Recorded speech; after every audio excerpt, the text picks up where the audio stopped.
Welcome to Ozaki's How to Develop IVR with Ozaki VoIP SDK tutorial part 2.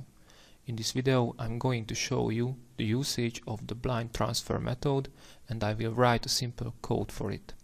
Then I will demonstrate you the coding of a voice controlled IVR by using the functions and events of the speech-to-text class. Let's open our last IVR project to make some modifications and additions for it. You can reach the project file, only need to click the link below. We will use this to create a blind transfer option for our IVR. So first we need to make a static string blind transfer variable to store the phone number what we would like to use for blind transferring. Next, make line on the console to inform the user that he or she need to add a number for blind transferring or enter a zero value if this function is not necessary for him or her. Then store the input in the blind transfer variable via the former read method. The parameters are the name of the variable and a true bool value to inform the method that we must enter a value. Finally, call a method from the call handler in the incoming call section to pass the blind transfer value for the call handler class.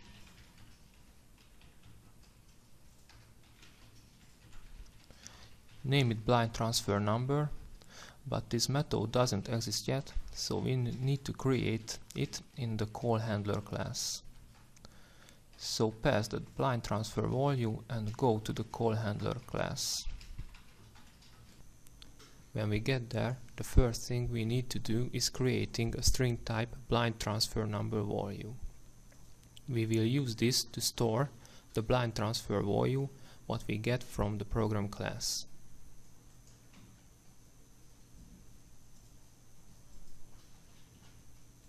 Then create the blind transfer number what we called in the incoming call part. In this method, set our blind transfer number. It will be equal with the parameter blind transfer value. It is important because now we can work with this value in this class. The only thing we left to do is adding a new case to our switch in the DTMF received method. If we press the button 3 and if the number what we gave in the program class was 0, then write on the console that we can't use this function of the IVR. Else, call the blind transfer method and give the blind transfer number value to it as a parameter. We finished the coding of the blind transfer option of the IVR. Now let's see how it works. I opened two softphone demos and registered SIP accounts for both of them. The first one is the user 1000 and it for calling our IVR. The second one has the number 1001 and it is for demonstrating the blind transfer option. In our application we need to add the number what we want to use at the blind transfer section. It will be 1001. Then give the information for the SIP account registration. I will use the value 100 for the authentication ID, the username and display name for the password, and I'm going to choose the default values for domain host and port. You can see the registration succeeded, so let's call our IVR.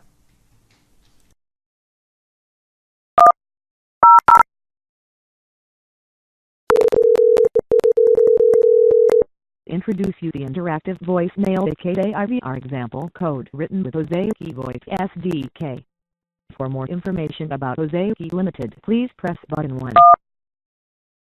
Ozaki Informatics Limited is a leading mobile messaging software vendor, and Ozaki VoIP SIP SDK is an excellent software development kit that allows you to establish VoIP calls from your application easily and quickly.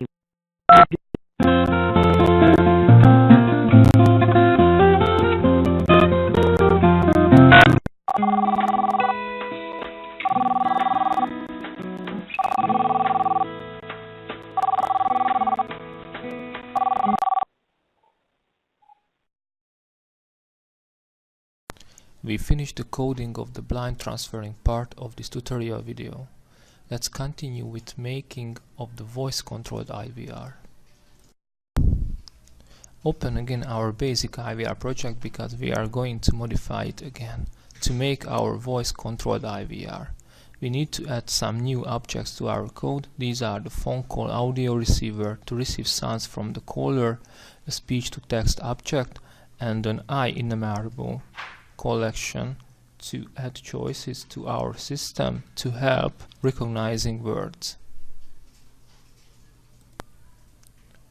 If we get this, let's add some lines to the constructor of the class. Set the phone call audio receiver and attach it to our call.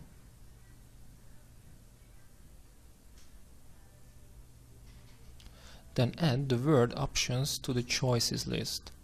These are the words we want to be recognized by the system. These are the first and the second words.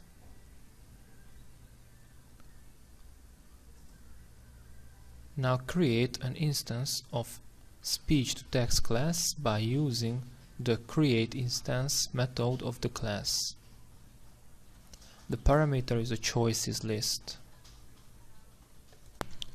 In the start method, we need to connect the phone call audio receiver to the STT via the connect method of the media connector.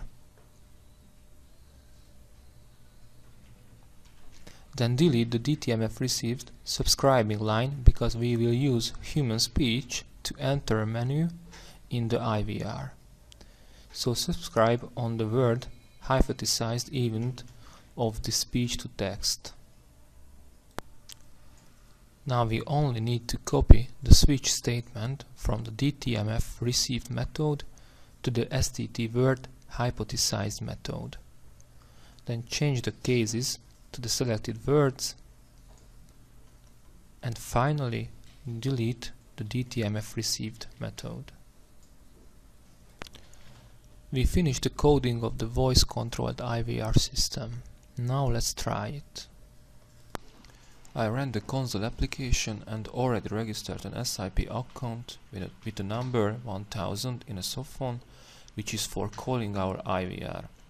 If our code works well, then we will be able to control our IVR system via human speech.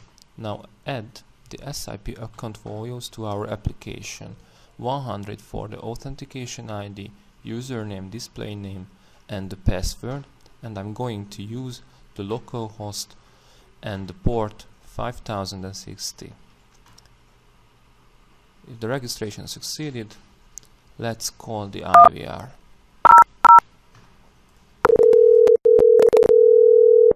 Introduce you the interactive voicemail aka IVR example code written with Ozeki Voice SDK. For more information about Ozeki Limited, please say first clearly. By saying second, you can listen to sample MP3 file. First. Ozeki Informatics Limited is a leading mobile messaging software vendor, and Ozeki Voice SIP SDK is an excellent software development kit that allows you to establish voice calls from your application easily and quickly. You do not need to have expert programming skills. With the most basic programming knowledge, you will be able to create extraordinary voice solutions with this tool. Second.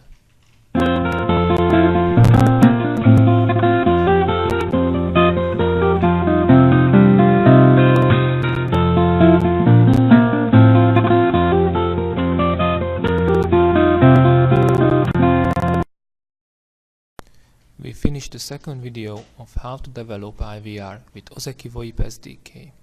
For more information, please visit www.voip-sip-sdk.com and you can contact us at info@voip-sip-sdk.com.